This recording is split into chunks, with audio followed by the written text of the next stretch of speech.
North east direction से भी बड़ा दोष, इसको हम दोष नहीं बल्कि महादोष कहेंगे।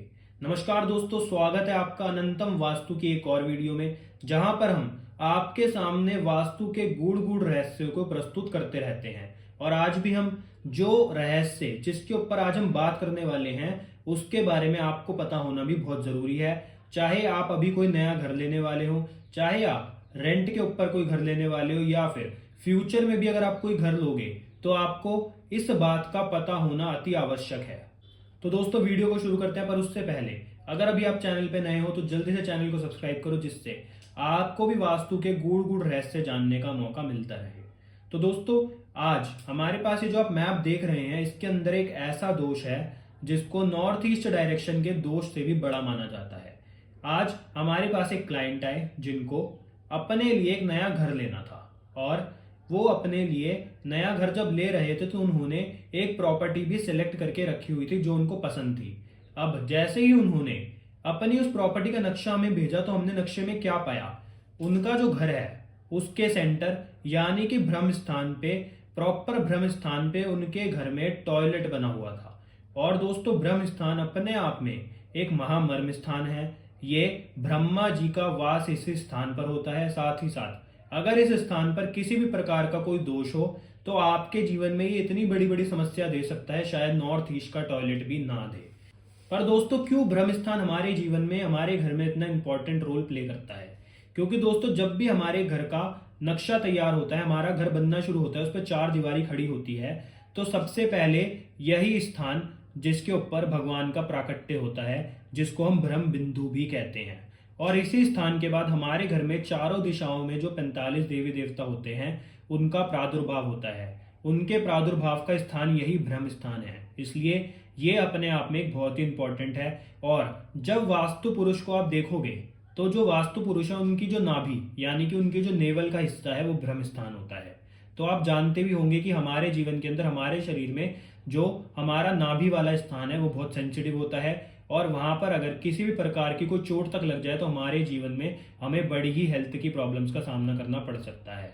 तो ऐसे ही अगर आप अपने घर के अंदर ब्रह्म स्थान यानी कि जो वास्तु पुरुष की नाभि है उसके ऊपर कोई टॉयलेट बनवा देते हैं, कोई खंबा लगवा देते हैं, या फिर यहाँ पर किचन आ जाए, डस्टबिन आ जाए, किसी भी प्रकार की यहाँ पर अगर गंदगी आ जाए तो आपके जीवन के अंदर ये बड़ी समस्याएं पैदा कर सकता है। चाहे आप अपने जीवन में कितना ही धन कमा लो, परंतु अगर ब्रह्म स्थान में दोष होगा तो ये आपके जीवन में आपको बड़ी बड़ी बीमारियां तक भी दे सकता है।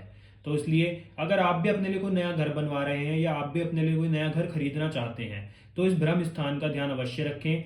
ये बिल्कुल खाली होना चाहिए, यहाँ पर किसी भी प्रकार का कोई खंबा, कोई टॉयलेट, किचन यहाँ पर नहीं बनाना। आपने पहले के घरों में देखा भी होगा कि लोग अपने घर के जो सेंटर होता था उसको हमेशा खाली रखते थे और वहां पर सिर्फ एक तुलसा जी का पौधा रखते थे, और उस ब्रह्म स्थान यानी कि उस बरामदे के चारों तरफ घर बनाते थे या फिर अपने कमरे बनाते थे। पर उनका जो बीच का हिस्सा था हमेशा खाली रहता था। उसका जो दोस्तों रीजन था वो यही था कि उनके घर का जो सेंटर होता था वो ब्रह्म स्थान होता था। और वास्तु इतनी बड़ी विद्या है, 18 ऋषियों की लिखी हुई विद्या है, तो उसमें ये साफ साफ बताया हुआ है कि ब्रह्म स्थान पे आपको कुछ भी नहीं बनाना, इसको हमेशा स्वच्छ रखना है और साफ सुथरा रखना है, तभी आप अपने जीवन के अंदर सफलता प्राप्त कर पाओगे। परंतु दोस्तों अब बात आती है कि जो लोग ऐसे घर में रहते हैं जिनके घर में पहले से ही ब्रह्म स्थान किसी न किसी प्रकार से दूषित है, या फिर यहाँ पर किसी न किसी प्रकार का वास्तु का दोष है, चाहे वो सीढ़ियां हो या फिर यहाँ पर टॉयलेट, किचन, कुछ भी हो, तो वो इस समस्या से कैसे बच सकते हैं?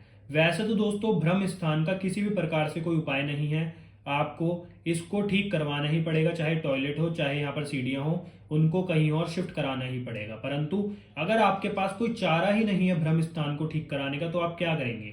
तो आप विष्णु सहस्त्र नाम का पाठ करेंगे, तो वो आपकी जरूर रक्षा करेगा। इसके जो आपको नेगेटिव इफेक्ट मिलने वाले हैं वो फिर नहीं मिलेंगे। और दोस्तों लोगों की एक और समस्या होती है कि वो ब्रह्म स्थान समझते हैं सिर्फ छोटा सा एरिया, परंतु मैं आपको दिखाता हूं कि ब्रह्म स्थान हमारे घर में सबसे बड़ा एरिया होता है। तो आइए देखते हैं कि वो एरिया वास्तु पुरुष मंडल के हिसाब से हमें कैसा दिखता है और हमारे घर का कितना बड़ा हिस्सा ब्रह्म स्थान में आता है। तो दोस्तों ये है वास्तु पुरुष मंडल, जिसके अंदर आपको प्रॉपर वास्तु के अनुसार 45 देवी देवताओं का स्थान दिख रहा होगा।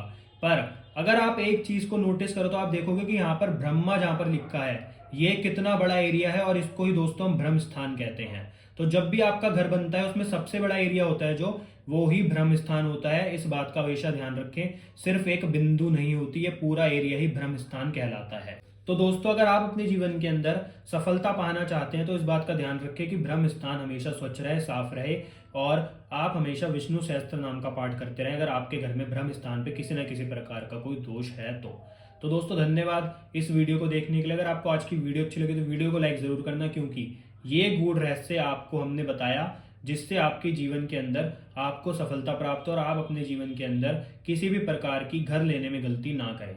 तो दोस्तों, मिलते हैं आपसे अगली वीडियो में। वीडियो को लाइक करना, शेयर करना और चैनल को सब्सक्राइब जरूर कर लेना। धन्यवाद।